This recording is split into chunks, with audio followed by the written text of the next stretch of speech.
현재 개발 중인 장거리 지대공 유도무기 LSAM입니다. 고도 40km 이상에서 적의 미사일을 정확히 요격하여 파괴하는 한국형 미사일 방어 체계의 핵심 전력입니다. 순수 국내 기술로 완성된 상층 방어 체계 LSAM. 더욱 발전된 한국형 미사일 방어 체계를 구축해 나갈 것입니다. 오늘 올라온 저 영상까지 한국판 사드로 불리는 장거리 지대공 유도무기 이른바 LSAM이 순수 국내 기술로 개발된 지 10년 만에 완성이 됐습니다. 한국판 사드가 완성된 거죠. 좀 구체적인 얘기를 좀 김대영 의원과 나눠봐야 될 것 같은데 화면을 좀 바꿔볼까요? 오늘 국방부 장관이 뭐라고 했냐면 북한의 미사일 도발이 감행해도 우리 군의 이 견고한 방어만을 뚫지 못한다. 도발로 얻은 이익보다 정권 종말이라는 더 큰 대가를 치르게 될 것이다. 한 대략 1조 2천억 원을 투입해서 10년이 걸린 그 우리의 핵심 전력이네요. 예, 그렇습니다. 사실 올해가 이제 국산 미사일 개발을 시작한 지 50주년이 되는 해입니다.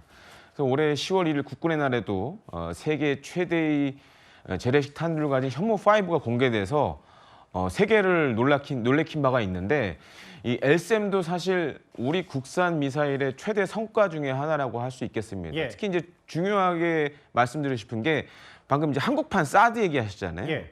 사실 LSAM이나 사드나 기술적으로 거의 똑같습니다. 예. 다만 우리가 만든 LSAM은 이 요격할 수 있는 고도가 좀 짧은 편인데 예. 기술적인 측면에서는 사드와 사실 동일하고 예. 그러니까 지금 이렇게 요격체를 이용해서 그러니까 이제 뭔가 폭탄을 터트려서 이렇게 요격하는 게 아니라 예. 직접 충돌 방식의 이런 지대공 미사일을 만들 수 있는 나라는 세계적으로 한 5손가락밖에 안 됩니다. 그중에 우리나라가 들어가 있다는 것도 대단히 기술적으로 우리 K-미사일, 국산 미사일이 우수하다라는 걸 보여주는 거고 예. 또 한 가지로는 이 탄도미사일 방어는 예. 다층 방어를 주로 많이 합니다. 예. 그러니까 요격 고도에 따라서 여러 가지 요격 체계들을 갖추는 게 중요한데 기존에는 사드가 가장 높은 곳, 그 150km에서 요격을 했다라면은 지금은 150km 이하로도 이제 LSAM이라든가 그다음에 천궁2, 그다음에 패트리엇 이런 것들이 다층 방어 체계를 갖추고 있어서 그 어느 때보다 북한 탄도미사일에 대한 요격 능력이 향후 굉장히 향상될 것으로 보여집니다. 그러니까 그 얘기를 좀 해보려고요. 저하고 화면을 좀 같이 보실게요, 김 의원님. 전 세계적으로 5손가락 안에 드는 기술력이고 예. 우리가 미국에서 들여온 사드 정도의 수준이다라고 평가를 하셨는데 아까 그거잖아요. 예. 만약에 뭐 그럴 일은 없어야 됩니다만 북한에서 미사일이 날라와요. 예. 그럼 사드는 그 저 높은 100km에서 요격이 되고 예. 그거를 만약에 북한 미사일을 뚫었다. 그럼 이번에 우리 순수 기술로 개발된 LSAM이 여기서 지대공으로 요격을 하는 거고 예. 이게 3중망, 4중망 정도가 되는 겁니까, 그러면? 그렇습니다. 지금 이제 뭐 그림에 나와 있지만 그림에 이제 사드는 안 나와 있지만 지금 천궁 1, 2 그리고 패트리엇, LSAM이 단계적으로 이제 요격을 하게 됩니다. 예. 왜냐하면은 여러 발의 탄도미사일 같은 경우에는 사실 이 요격 체계들이 요격할 수 있는 한계가 있습니다. 그렇기 때문에 고도에 따라서 다층 방어 체계를 구성하는 게 굉장히 중요한데 예. 어떻게 보면 전 세계적으로 우리가 이제 한국형 미사일 방어 체계라고 하는데 예. 이 핵심이 바로 LSAM이라고 할 수 있겠습니다. 예. 그리고 여기 나오고 있지만 이제 직격 요격이라고 나오는데 예. 사실 이거는 기존의 지대공 미사일들하고 많이 다릅니다. 기존의 땅에서 하늘로 쏘는 미사일과 그렇습니다. 뭐가 다른 겁니까, 그러면? 그러니까 기존에는 뭐 파편형, 그러니까 미사일 근처에 가서 터져서 그 폭발력으로 미사일 요격하는 방식이었다면 예. LSAM 같은 경우에는 지금 보시면 이 미사일 앞부분에 요격체라는 걸 갖고 있습니다. 그래서 이 요격체가 공중으로 올라가서 예. 날라오는 탄도미사일의 탄두를 정확히 식별해서 그것만 부딪혀서 없애버리는 겁니다. 이른바 핀셋 요격을 한다는 말씀이시네요. 그러니까 보고 때리는 거죠. 아하. 바로 직접 예. 충돌을 때리는데 예. 사실 이게 세계적으로 이 요격체 기술을 갖고 있는 나라가 많지가 않아요. 예. 그러니까 미국 뭐 요 정도로만 알려져 있고 예. 미국, 이스라엘, 그다음에 우리나라, 그다음에 유럽 몇몇 나라에서 한 5개 나라 정도밖에 없는데 이거를 우리가 만들었다는 게 굉장히 중요한 기술적 성과라고 할 수 있고 예. 또 한 가지로는 영상에도 이제 한번 나온 적이 있는데 이 요격체가 막 움직이면서 정확하게 이 탄도미사일을 포착해서 공격하는 그런 것도 보여줬는데 사실은 이거는 단순히 미사일 기술도 있어야 되지만 우주 공간에서 이런 것들이 대기권 밖에서 이루어지기 때문에 예. 우주 기술도 우리나라가 상당하다라고 이렇게 보시면 되겠습니다.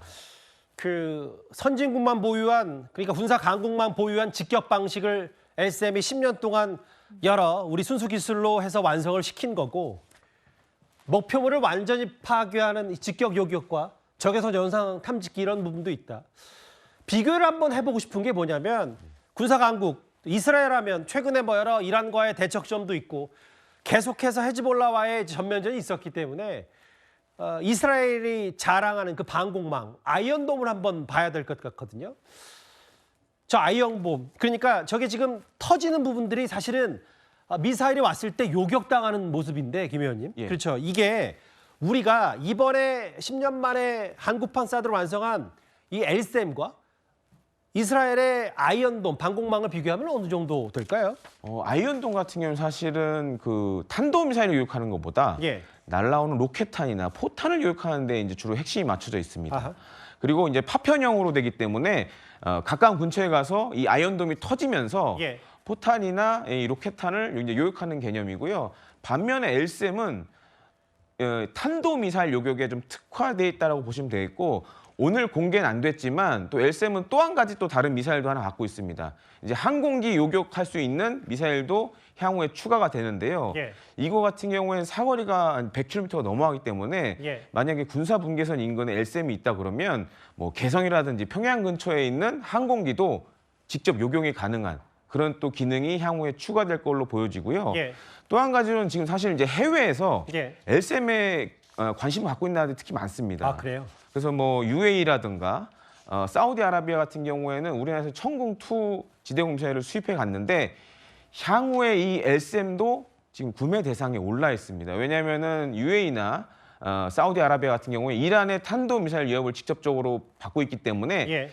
우리가 이걸 개발을 완료한 거는 향후에 이런 나라들에게도 수출이 가능하다라는 메시지라도 볼 수 있겠습니다. 일단은 뭐 수출도 수출이지만 북한의 미사일 도발을 우리가 철저히 방어망을 구축한 3중, 4중 핵심 전력 방공망들 이렇게 딱 쌓여져 있는 이런 것들이 오늘 김영인 국방장관이 우리의 군의 견고한 방어물을 절대 뚫지 못한다. 10년 만에 우리 순수기술로 완성이 된 LSM 오늘 대중화기 처음으로 우리 군 당국이 공개를 했습니다. 일단 우리 안보 태세도 계속 백령도에서 최근에 자주포 시험 발사도 했고 북한의 러시아 파병 이후에 우리 군도 이렇게 안보 태세를 더 철저히 갖추고 있는 모양새입니다.